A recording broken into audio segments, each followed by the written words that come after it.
Bienvenue dans cette nouvelle édition du 12-15. Voici les titres de l'actualité. Au Bénin, Candide Armand-Marie Azanaï, ministre délégué auprès du président de la République, chargé de la Défense, a annoncé sa démission ce lundi 27 mars 2017. En Afrique du Sud, les agriculteurs du Cap attendent avec impatience les pluies d'hiver de cette année 2017. En effet, la sécheresse a considérablement impacté la campagne agricole 2015-2016, durant laquelle le pays a enregistré une baisse de sa production agricole. Toujours en Afrique du Sud, l'équipe spéciale olympique s'est illustrée aux Jeux olympiques d'hiver qui se sont joués en Autriche du 14 au 25 mars en rentrant avec 11 médailles olympiques. Au Bénin, le ministre de la Défense, Candide Armand-Marie Azanaï, soutien important du chef de l'État, Patrice Talon, au sein du gouvernement, a annoncé lundi 27 mars avoir remis sa lettre de démission. Cette annonce intervient dans un contexte politique tendu en raison de la volonté du président de réformer la Constitution. Les précisions avec Ibrahima Dioumaba. Le président de la République, chargé de la Défense, a présenté sa démission lundi 27 mars. Candide Azanaï ne fait plus partie de l'équipe du premier gouvernement du président Patrice Talon. C'est à travers sa page Facebook qu'il a fait savoir.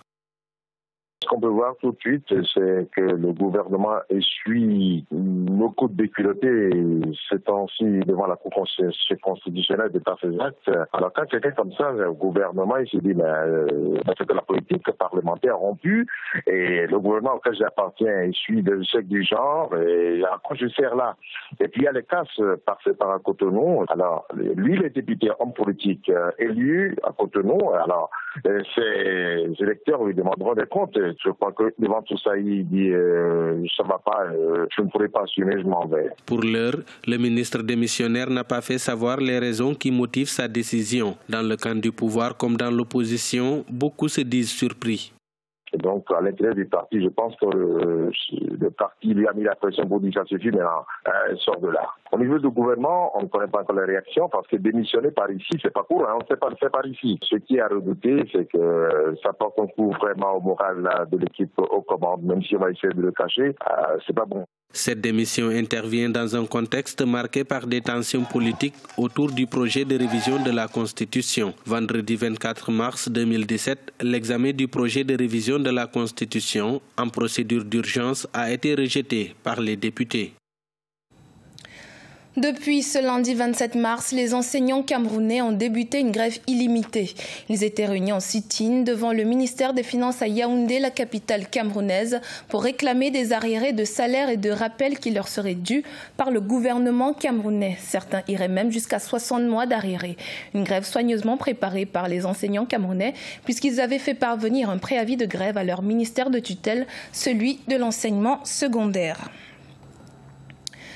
Avec une campagne agricole 2015-2016 marquée par une sécheresse et une baisse de la production, les agriculteurs sud-africains, notamment ceux de Cape Town, espèrent bénéficier d'une forte pluviométrie en ce début d'année 2017.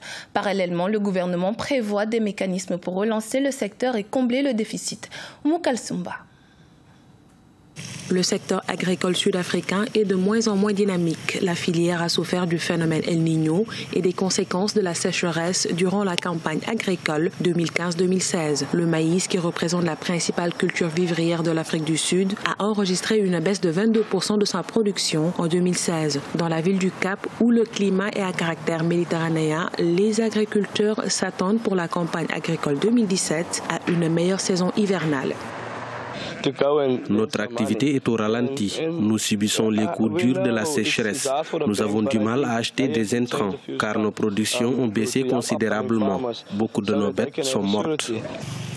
En Afrique du Sud, près des 2/3 des terres agricoles sont consacrées à l'élevage. En effet, l'aridité des sols ne permet d'exploiter que 13% des terres à des fins agricoles. Le gouvernement sud-africain, dans l'optique de booster le secteur, a entamé des séries de réformes. Il s'agit entre autres de renforcer les centres de formation communautaires dans leur rôle de promotion technique et organisationnelle des petits producteurs ou encore d'accorder des subventions et des intrants aux agriculteurs des différentes provinces du pays. La politique du gouvernement sud-africain cible en priorité ceux qui pratiquent l'agriculture familiale, appelée aussi Emerging Farmers. Nous avons pour objectif d'appuyer leur développement et leur plus forte intégration au marché agricole. Le secteur agricole contribue pour 2,4% du PIB et emploie 4,8% de la population active en Afrique du Sud. Les principales cultures sont les céréales, notamment le maïs, le blé, l'orge et le sorgho. Aujourd'hui, face à une faible pluviométrie, les experts préconisent de nouvelles réformes agraires différentes de celles initiées depuis 20 ans. Dans le but d'améliorer l'électrification des zones rurales, le gouvernement nigérien a dégagé une enveloppe de 6,3 millions de dollars dans son budget 2017. Ce fonds d'électrification rurale a pour objectif principal de permettre aux investisseurs dotés de projets de production d'énergie alternative viables de les développer dans les zones rurales n'ayant pas accès à l'électricité. Les Jeux olympiques spéciaux d'hiver 2017 qui se sont joués en Autriche du 14 au 25 mars ont vu la participation d'une forte délégation sud-africaine. Les Sud-Africains qui se sont notamment illustrés dans la catégorie hockey sur glace en remportant 11 médailles en or et en bronze. Siamlo Victoria Seji. Du 14 au 25 mars, l'Afrique du Sud a participé aux Jeux olympiques spéciaux d'hiver 2017 qui se sont joués en Autriche. Une compétition à laquelle les équipes sud-africaines se sont bien illustrées, venues nombreux pour accueillir leurs héros nationaux. J'ai été éduquée avec le fait qu'il existe une différence entre les Jeux spéciaux et les Jeux olympiques. Aujourd'hui, je réalise que les Jeux spéciaux nécessitent effectivement une attention spéciale. Vous êtes dans la maison du sport, vous êtes dans l'illustre académie sportive, celle qui a formé des champions comme Caster Semenya. C'est pour cela que nous allons continuer à produire des champions. C'est dans les catégories hockey sur glace et patinage que l'Afrique du Sud a fait montre de ses talents.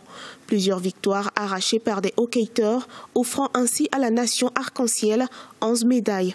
Un résultat dont peuvent se féliciter les autorités. Nous avons déjà obtenu plusieurs médailles d'or, d'argent et de bronze. Cette victoire est une confirmation et nous devons tous lever les mains haut pour célébrer cette victorieuse équipe sud-africaine. L'Afrique du Sud est à sa 26e participation aux Jeux olympiques spéciaux d'hiver 2017. Le pays a cumulé 46 médailles, dont 25 médailles d'or, 32 médailles d'argent et 29 médailles de bronze au cours des dernières éditions. Ce journal a été réalisé par l'ensemble de la rédaction. Merci de l'avoir suivi. Dans un instant, une nouvelle édition de l'actualité sur Africa 24.